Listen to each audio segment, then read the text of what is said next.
Anything you can do in your bye week to just kind of get you prepared for the rest of the season? Really mainly rest. Took my son trick or treating. Went to my college game and then flew back on Sunday morning.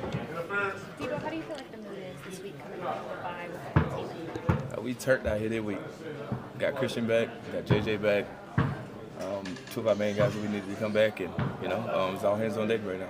Have you said anything to Christian just about having him back and how that feels? Nah, he know the vibes. I mean, I feel it, but just by looking at him and his energy in here, there ain't too much to be said. Kyle Shanahan said sometimes how the bye week can help, sometimes it can hurt. What did you feel about this bye week for this team?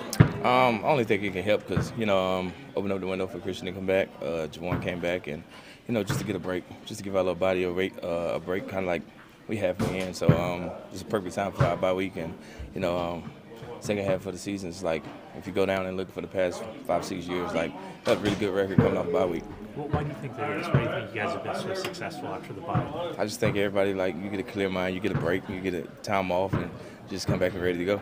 I know you talked about it on the podcast, but when you see John Lynch's name on your phone during the deadline, what was going through your head? Nothing really. I just answered the phone. Nervous? Nah. You mentioned Juwan and Christian coming back. What does that do to the mindset of this offense? I don't think the mindset really changed for us, overall, because we got one standard in this team and everybody played the same standard. Just to have those two key guys back is really just going to help. Just out of curiosity, when you get to go home and kind of be back in your old stomping grounds at your college over the bye week, does that kind of put things into perspective for you when you look at it and be like, I used to be there and now I'm here? And Nah, not really. I'm about 6 years gone, so it's just I just went to support the guys. It was homecoming. A lot of my friends and stuff was back, so got a chance to see them and just chill. So how are you guys feeling after the bye week? Feeling great, rejuvenated. Bye week's a great time for reflection and getting the body where it needs to be. Still staying active, but we feel great. How did you reflect on the first half? What were your reflections on the first half of the season for you guys? Yeah, obviously it wasn't the start that we would have anticipated or hoped for. But we got to live with that. We're a 4-4 football team right now, and we have 9 games to see how we want to be the rest of the season. Did you watch the Monday night game and see the Bucs able to take the Chiefs down pretty long? That raised some eyebrows, not to take them lightly this week. Not that you would, but just knowing that they may not have their top receivers, but they hang in there with them. Yeah, I'm sure there was a lot of talk going into that game, like you mentioned, about them not having their 2 top receivers, and like you said, they battle all the way to the very end. They've been a great football team all season, and so it shows that their offense is more than just plays down the field with those 2 receivers. They got really good running backs, a great tight end, great offensive line. Obviously, Baker's playing the best ball that he's played, so it's going to be a huge test for us. Fred, how have you seen Baker get better throughout his career? Yeah, I think just making better decisions.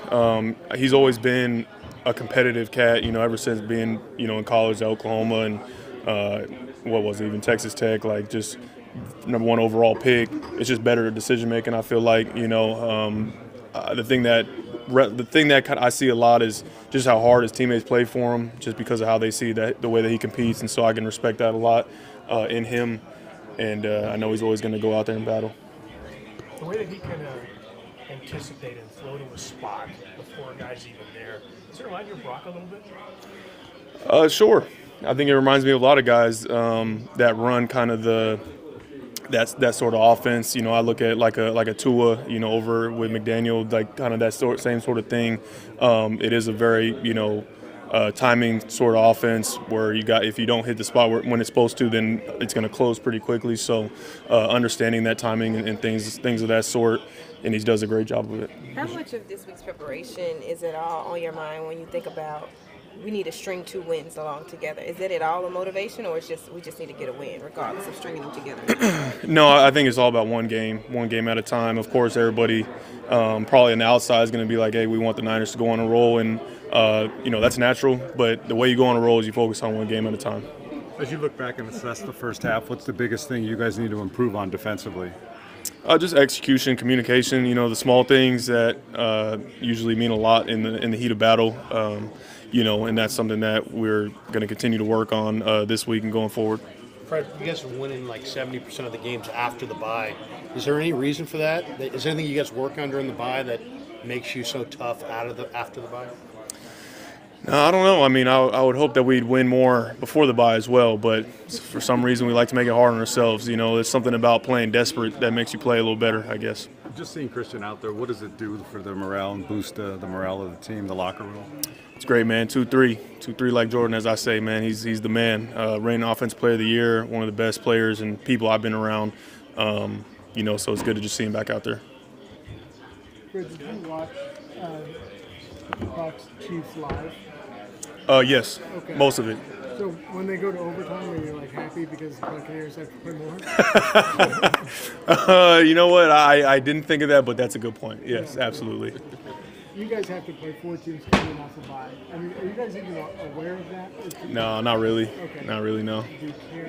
I don't care, no. Because it's like, are we going to play harder? Are we going to play different based off of, you know, if a team's going into a bye, coming off a bye? You know what I'm saying? It's like, my thing is we need to just focus on the 49ers and playing at our best at all times. Nick, you guys, when during training camp, guys come in and you know, some guys you might figure they may not be around long, but I mean, with Sam Okawana, do you initially have any sense like this guy might be okay, or did you? Yeah, I mean, he was around for the end last year, and he came into camp looking really good. Obviously, trained hard in the off season. But throughout camp, he was turning heads. He was pissing a lot of offensive guys off, which is good. And I think I've talked about it before. He had a little injury towards the end of camp, kind of set him back. So that's why he didn't make the team initially. But a week later, he got right back to playing really good. Nick, you get your old friend Baker back this week. Any extra excitement when you get to line up against him? No, there's no animosity there at all. He's a great competitor, and he's continued to get better every single year, which is awesome. And you gotta like an underdog story. Walk on. He was the #1 pick, but then had to change teams, and he's proved everybody wrong. So it'll be a challenge. What have you seen from him this gotten year? better since 2019 when you first faced him in the NFL? I think obviously having a good team and good coaches or a better situation in general helps quarterbacks a lot, but just his understanding of where to go with the ball quick, go through his reads, and then he's always been a scrappy guy who's going to lower his shoulder and run for first downs. But he's got a really good O-line, one of the better O-lines we'll face. 2 really good backs. He doesn't have his receivers right now, but they have a couple guys who are pretty good. So they're a tough team. You saw that on Monday night. Did you get to say anything to him after last year's game? I don't think so. I talked to him after he thought I horse collared him, but there's no horse collar in the pocket, is what I told him. So. Nick, how would you say the mood is amongst the team after coming off of the bye? It's pretty good. Pretty good. A lot of energy. Yeah, it's a good vibe. Is there any added fuel that the possibility that Christian could come back this week? Yeah. I mean, seeing him out there, he looks good. We don't want to put too much on him because we know that everybody else has to continue to get better. But having him back could only help. Did you take any time during the bye to kind of self-assess your performance during the first half? And if so, what did you kind of come up with? Not too much. Kind of better to get away in the bye, but there's definitely a few things that Chris wanted us to watch throughout the bye, and we looked at some of that stuff. But I think we've been ascending as a D-line, and hope to keep going.